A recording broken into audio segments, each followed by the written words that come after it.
Par un bel après-midi, Miffy et Mélanie jouaient dans le jardin de Miffy. Je vais jouer le rôle d'une princesse, dit Miffy. Et toi, tu seras la reine, Mélanie. Ça va être très amusant, dit Mélanie. En effet, ce fut très amusant. La princesse Miffy et la gentille reine Mélanie passèrent un bel après-midi.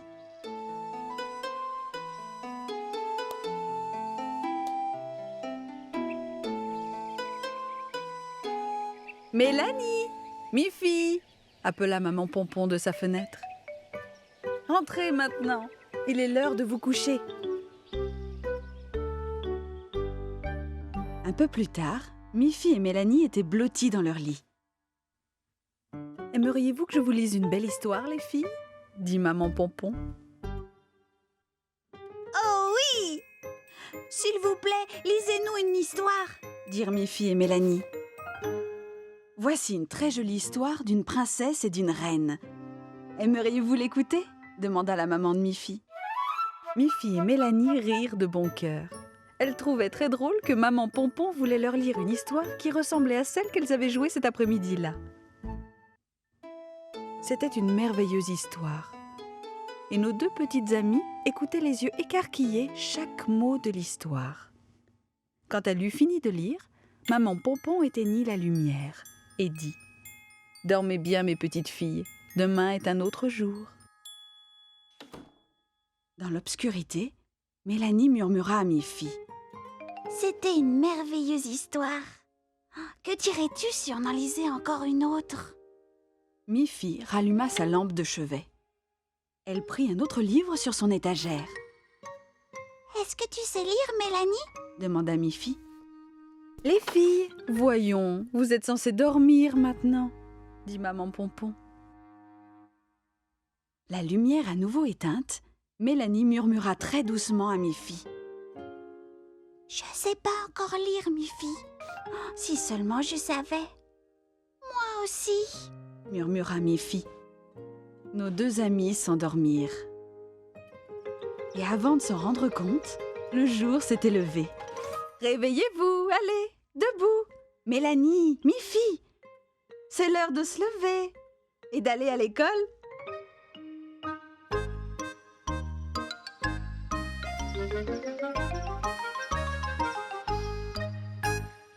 À l'école, la maîtresse demanda à toute la classe.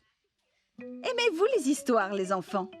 Voudriez-vous pouvoir les lire par vous-même » Miffy et Mélanie se regardèrent. « C'est exactement ce qu'on espérait » murmura Miffy à Mélanie. Toute la journée, les enfants commencèrent à apprendre à lire les lettres et les mots. C'était passionnant. En fin d'après-midi, la maîtresse leur dit « J'ai un très joli livre d'histoire. Qui aimerait en lire quelques mots ?» Miffy et Mélanie se regardèrent à nouveau. Quelle surprise! C'était exactement le même livre d'histoire que maman Pompon leur avait lu la veille. Les deux fillettes levèrent la main. La maîtresse choisit Miffy et lui tendit le livre. Miffy commença à lire. Et il était une fois une très jolie princesse. La maîtresse fut très surprise que Miffy lise si bien. « Tu as appris très vite à lire, Miffy » dit-elle. « Je connais cette histoire par cœur. » Un jour, alors qu'il pleuvait beaucoup trop pour sortir, maman Pompon dit « Voilà un temps parfait pour repeindre ta chambre, Miffy. Elle ne l'a pas été depuis fort longtemps. » « Je suis d'accord, très bonne idée, » dit Miffy. « Je peux vous aider ?»« Bien sûr, » dit papa Pompon. « Mais tout d'abord, il faut vider ta chambre entièrement. » Miffy dit « J'ai plusieurs tableaux accrochés au mur. Il y a mon armoire, mon lit et mon étagère. On pourrait peindre juste autour. » « On ne peut pas faire ça, » dit maman Pompon. « Nous devons tout sortir de ta chambre pour pouvoir peindre les murs entièrement. » « Très bien, » dit Miffy. « Je vais vous aider. Je vais d'abord enlever tous mes tableaux qui sont au mur.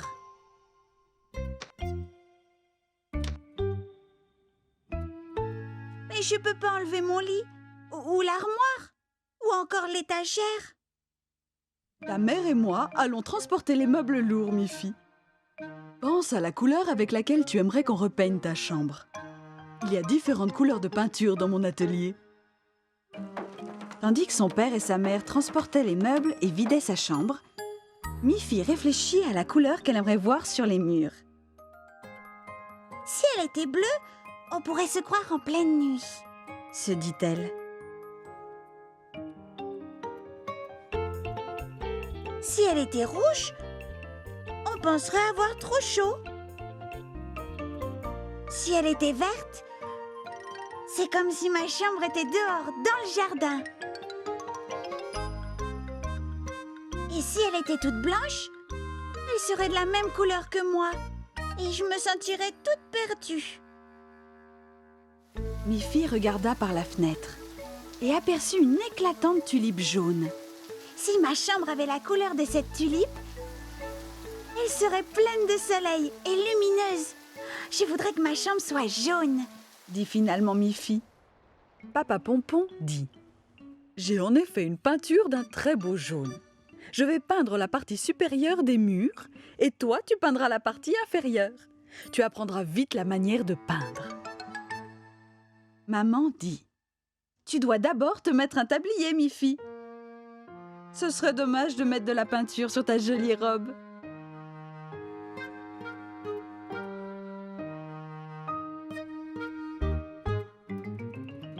Miffy mit un tablier et son papa remua délicatement la brillante peinture jaune. Il prit un large pinceau et en donna un plus petit à Miffy. Et au travail!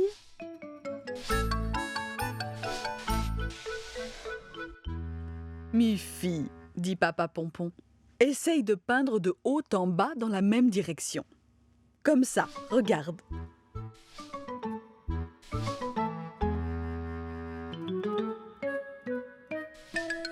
Miffy apprit très vite.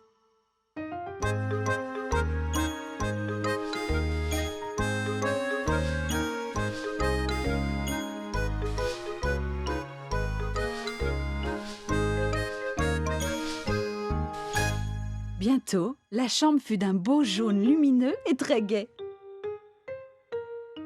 Et toutes les affaires de Miffy reprirent rapidement leur place.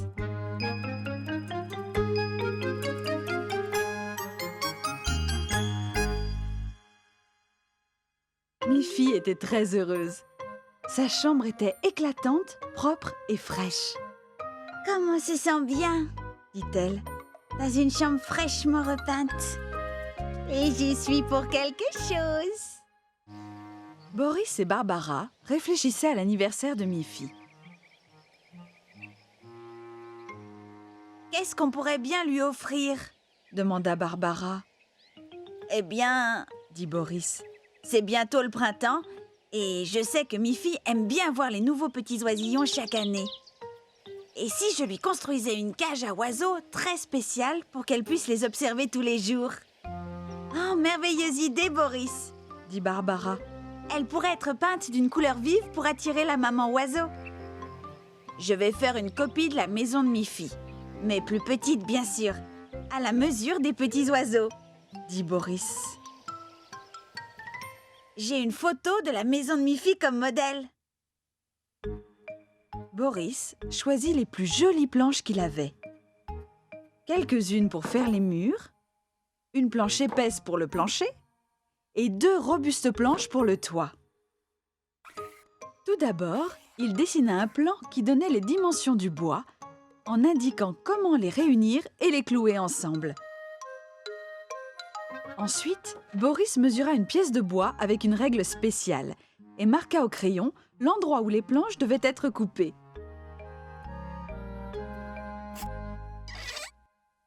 Il plaça le bois dans l'étau de son établi pour qu'il soit tenu fermement. Et il sortit une scie bien aiguisée. Il fit glisser la scie d'avant en arrière sur la ligne qu'il avait tracée au crayon. Il recommença pour chaque pièce de bois, jusqu'à ce que chaque partie de la maisonnette fût coupée aux bonnes dimensions. Puis, il utilisa un marteau pour fixer toutes les pièces ensemble.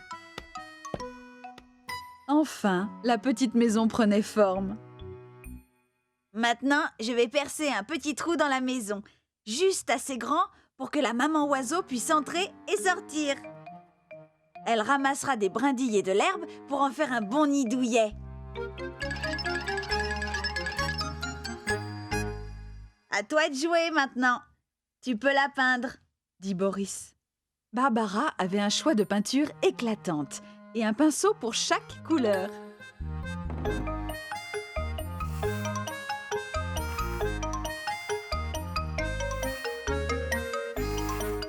Bientôt, la petite cage à oiseaux ressembla de plus en plus, en miniature, à la maison de Miffy, à une petite différence près. Le jour de l'anniversaire de Miffy, Boris et Barbara apportèrent la petite cage à oiseaux et la placèrent sur un mât dans le jardin de Miffy.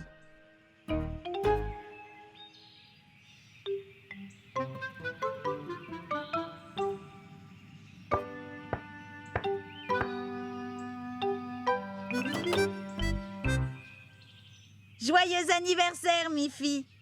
Dirent Boris et Barbara. Nous avons une surprise pour toi. Viens voir! Miffy fut enchantée de son cadeau. Elle ressemble à ma maison, Dit Miffy. mais il y a quelque chose de différent. À la place de la porte, il n'y a qu'un petit trou sur le devant. C'est une porte pour les oiseaux, Dit Boris. ce n'est pas une porte pour lapins. Ils en rirent tous les trois. Vous êtes des amis très ingénieux, c'est formidable. Dit Miffy. Vous m'avez rendue très heureuse, mais votre cadeau rendra maman oiseau très heureuse aussi. Maintenant, nous avons tous quelque chose pour être heureux. Miffy lut que dans certains contes de fées, une fée pouvait accorder 3 vœux. Elle réfléchit à ce qu'elle pourrait demander si une fée lui accordait ces 3 vœux. Mon premier vœu serait que ma maman et mon papa m'aiment toujours. Dit-elle.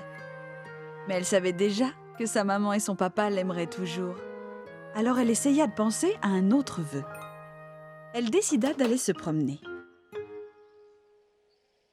Elle était sûre qu'elle pourrait mieux penser en marchant. Snuffy était dans le coin et, comme d'habitude, manifesta sa joie en voyant Miffy.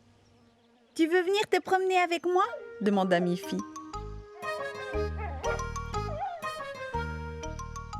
Alors qu'elle se promenait dans la campagne, Miffy et Snuffy rencontrèrent Grogny, qui avait un bras en écharpe. « Salut Grogny, Dit Miffy. qu'est-ce qui est arrivé à ton bras ?»« Je suis tombée en faisant du patin à roulettes Dit Grogny. et je me suis blessée au bras. Je souhaite que ton bras guérisse très vite. Dit Miffy. Merci beaucoup, Miffy. Dit Grogny. C'était le premier vœu de Miffy. Si mon vœu se réalise, le bras de Grogny ira beaucoup mieux dès demain. Pensa-t-elle en disant au revoir à son amie. Tandis que Miffy et Snuffy marchaient du côté de la forêt, il se mit à pleuvoir. Miffy avait complètement oublié de prendre un parapluie. Oh là là, Dit Miffy. je voudrais qu'il ne pleuve jamais et que le soleil brille toujours. Quelle ne fut pas sa surprise quand subitement la pluie cessa et que le soleil se mit à briller, J'ai gâché mon second vœu. dit-elle. S'il n'y avait que du soleil et jamais de pluie, les arbres ne pourraient pas pousser. Maintenant, il ne lui restait plus qu'un seul vœu. Mon dernier vœu devrait être pour quelque chose de plus juste. Dit-elle à Snuffy. Tandis qu'elle marchait, Miffy réfléchissait encore, regardant partout et essayant de penser à quelque chose d'important à souhaiter. Elle traversa une prairie pleine de fleurs, Miffy pensa à sa mère et voulut cueillir quelques fleurs pour les lui offrir. Mais maman a une préférence pour les fleurs jaunes. Confia-t-elle à Snuffy. Et ici, je ne vois que des fleurs rouges et des fleurs bleues. Est-ce que je dois me servir de mon 3e vœu pour trouver des fleurs jaunes? À quelques pas de là, apparut un grand champ de ravissantes fleurs jaunes. Maintenant, je peux garder mon dernier vœu pour autre chose, dit Miffy. Je souhaite une bonne crème glacée. Miffy cueillit un très joli bouquet de fleurs jaunes pour sa maman. C'est formidable de pouvoir faire 3 vœux, dit Miffy en reprenant le chemin de la maison.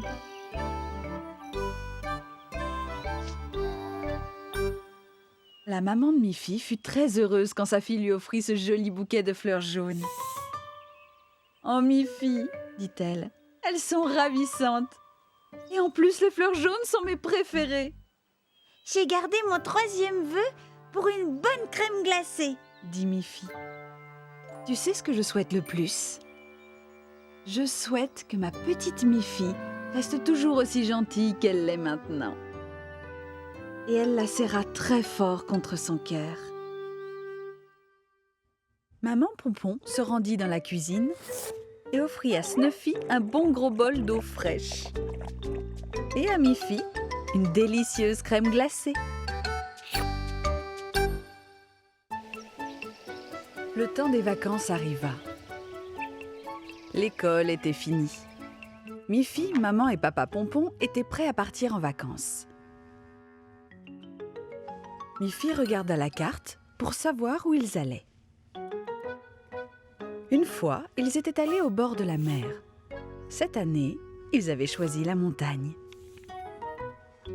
Maman Pompon dit « Nous devons emporter des vêtements chauds. »« Pourquoi, maman ?» demanda Miffy. « C'est l'été !»« Tu verras, Miffy. Tu seras surprise. » Papa Pompon contrôla la voiture pour leur assurer un bon voyage en montagne. Et les voilà partis. Sur de magnifiques collines, à travers les forêts, et enfin en grimpant au sommet de la montagne. Miffy remarqua que plus ils montaient, plus l'air était frais. Quand ils s'arrêtèrent pour admirer le paysage, chacun mit un vêtement chaud. En roulant encore plus haut, Miffy commença à voir des plaques de neige sur le sol. « C'est curieux, » dit Miffy. « De la neige en plein été. » Tu vois maintenant, Miffy, plus tu montes sur la montagne, plus il fait froid. En très haute altitude, certaines montagnes sont couvertes de neige toute l'année, dit maman Pompon. Quand ils arrivèrent au sommet de la montagne, il y avait de la neige partout. Est-ce qu'on peut jouer dans la neige, comme en hiver ? demanda Miffy. Eh bien, pourquoi ne pas essayer ? dit papa Pompon.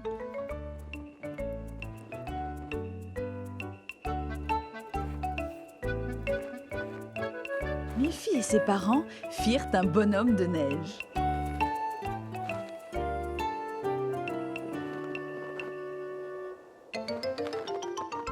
Puis, ils s'amusèrent à se lancer des boules de neige.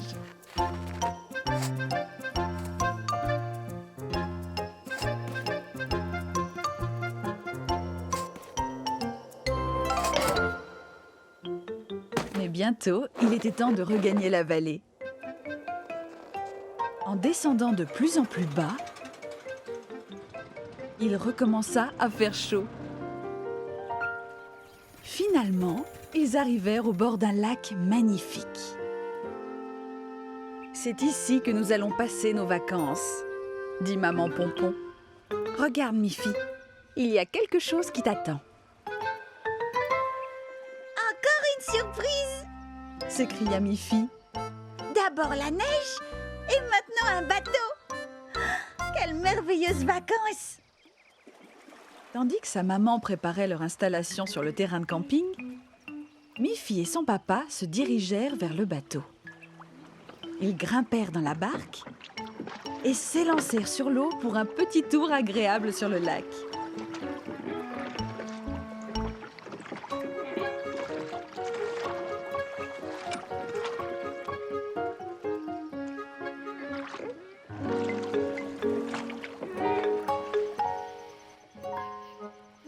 Quand ils revinrent, Miffy constata que Maman Pompon avait allumé un joyeux feu de camp et préparé un délicieux pique-nique. Ce sont vraiment de très belles vacances.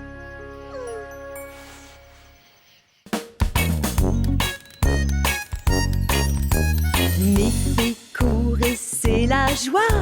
Avec ses amis, on ne s'ennuie pas. Snuffy, Agathe, Barbara, Boris, Colette, ils sont tous là et tous ensemble. Belle